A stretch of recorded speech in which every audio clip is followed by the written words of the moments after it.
essa última parte, eu falava, né, dessa pregação espúria que às vezes colocam de que os mortos estão conscientes.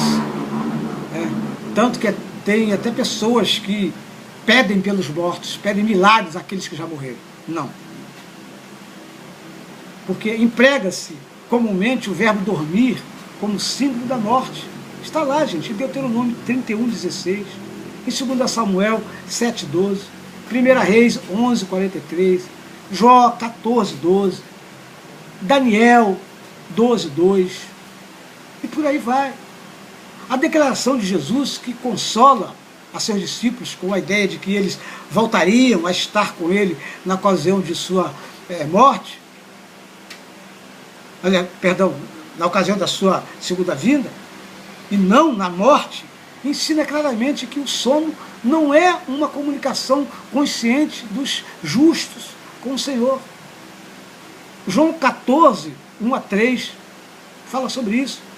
Do mesmo modo, Paulo explicou, né, que ao conduzir-se o segundo advento, todos os justos que estão vivos e os mortos que ressuscitarão neste momento se unirão simultaneamente com Cristo, sem que os vivos percebam os mortos, como está em Tessalonicenses 1, 4, 16, 17. Então, se a morte, né, fosse o começo de uma nova existência, não poderia ser chamada pelas Escrituras de nossa inimiga, como está lá em 1 Coríntios 15:26. Teria que ser chamada de amiga, pois estaria nos ajudando a ir para o paraíso, como o Espiritismo acredita, como o Kardecismo acredita. Eles acreditam, né, na metempsicose, que é uma ideia pagã platônica, de que os corpos,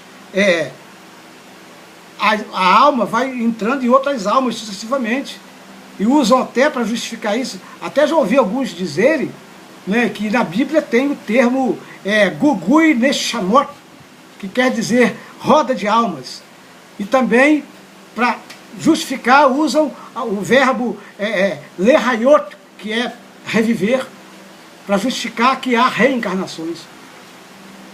Então, como os justos irão para o céu? Como? A origem da doutrina da imortalidade da alma, não nos esqueçamos que as pessoas que foram arrebatadas ao paraíso, como Enoque, Moisés e Elias, o foram com o corpo, em vida, e não por ocasião da morte. Moisés, por exemplo, foi ressuscitado antes de ir ao céu.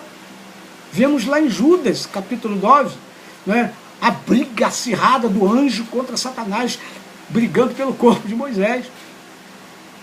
Isto é uma prova indiscutível de que o ser humano, ao ir para o céu, irá também com o corpo, e não em espírito apenas. Basta estudarmos a história e veremos que a doutrina, né, da imortalidade da alma não é bíblica, mas é pagã. Né? Nasceu lá na Grécia e propagou-se, né, na igreja através de Platão, lá no século V em diante, graças, né, à influência de Agostinho, que foi um dos pais da igreja. Então, se a pessoa, ao morrer, fosse imediatamente para o céu, ou para o inferno, que necessidade, então, haveria de Jesus voltar e nos ressuscitar, se já estivéssemos lá no céu? Tem um texto da 1 Coríntios, que Paulo diz, 15:23, né? Cada um, porém, por sua própria ordem, Cristo as primícias, depois os que são de Cristo na sua vinda. Então as primícias da ressurreição, a primícia é Cristo. Então, gente, é ilógico Jesus enviar-nos do céu em espírito para a sepultura e ter que ressuscitar de novo. Deu para entender? Como harmonizar, então, a doutrina da ressurreição com a doutrina imortalista? Como crer, né, que ao morrermos vamos para o céu? Se em Hebreus capítulo 11, 39 e 40, os heróis da fé ainda não obtiveram, né, a concretização da promessa, pois Deus não quer que sem nós eles sejam aperfeiçoados. Lembremos de 1 Coríntios capítulo 15, 20. Como crer na doutrina da imortalidade da alma, sendo que a eternidade do homem era condicional à sua obediência a Deus. E por desobedecer, Adão foi privado da árvore da vida, para que não se tornasse imortal como Deus. Nós não comemos da árvore da vida, como descrito em Gênesis capítulo 3, 22, 23, porque iremos então comer da árvore da vida no céu, se o nosso espírito é imortal. Apocalipse 22, 24, diz que se somos imortais, por que devemos ainda buscar a imortalidade e a incorruptibilidade? Ora, se devemos buscar, é porque não a temos, não é verdade? Porque Jesus diz ser a morte um sono. Por que Jesus diz isso lá em João capítulo 11, 11 a 14? Porque Jesus disse, após sua ressurreição, que durante a morte ainda não tinha subido para o Pai. Ele próprio disse isso. Depois que ele morre, que ele ressuscita, que uma mulher foi tocá-lo, ele disse, não me toque, porque eu ainda não subi para o Pai. Está lá em João capítulo 20 e 17. Então, como harmonizar, né, a doutrina da imortalidade da alma com o texto de Mateus 16, 27, no qual diz, né, que a recompensa será dada quando Jesus voltar.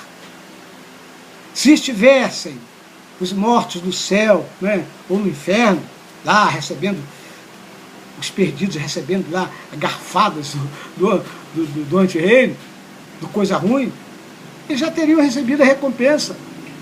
Tal doutrina, que é a vida após a morte, não se harmoniza com a doutrina do juízo. Jesus disse em João capítulo 11, 25, o seguinte, eu sou a ressurreição e a vida. Quem crê em mim, ainda que esteja morto, viverá. É o que está escrito em João capítulo 11, 25. Ele não disse, ainda que morra, vive. Ao contrário, ele declarou que no futuro trará da sepultura aqueles que morreram nele. É o que está registrado em João, capítulo 5, 28 e 29. Quando recebemos a imortalidade, aí sim, estaremos revestidos de um novo corpo, um corpo glorificado como Jesus o recebeu. Em João 5, 24, o Senhor diz que ao crermos nele, temos a imortalidade garantida. Mas isto não significa, todavia, né, que hoje tenhamos recebido a imortalidade. Isto fica claro nos seguintes textos, onde afirma que a recebemos quando Jesus voltar, a receberemos quando Jesus voltar e nos ressuscitar dos justos.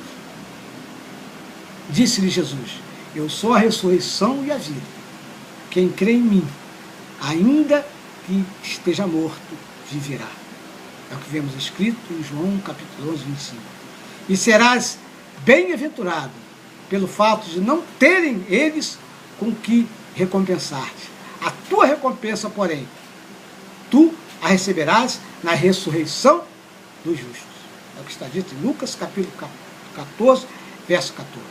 De fato, gente, a vontade de meu Pai, disse Jesus, é que todo homem que vir o Filho e nele crer, tenha a vida eterna, e eu o ressuscitarei no último dia.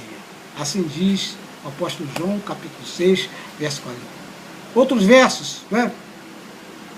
Ora, gente, todos esses que obtiveram bons testemunhos por sua fé, não obtiveram, contudo, a concretização da promessa, por haver Deus promovido coisa superior ao nosso respeito, para que eles, em nós, não fossem aperfeiçoados.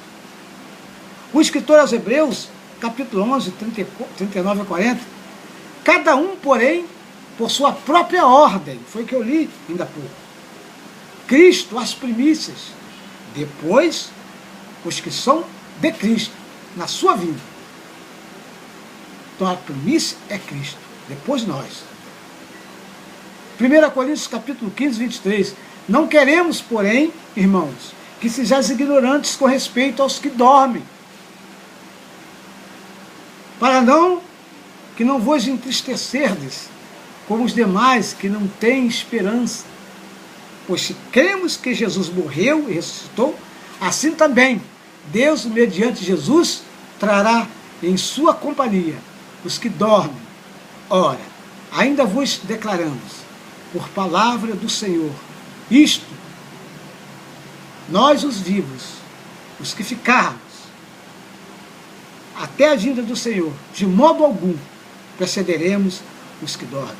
Porquanto o Senhor mesmo, dada a sua palavra de ordem, ouvida a voz do arcanjo e ressoada a trombeta de Deus, descerá dos céus, e os mortos em Cristo ressuscitarão primeiro. Depois, nós que estivermos vivos, os que ficarmos, seremos arrebatados juntamente com eles entre nuvens para o encontro do Senhor nos ares. E assim estaremos com o Senhor para sempre.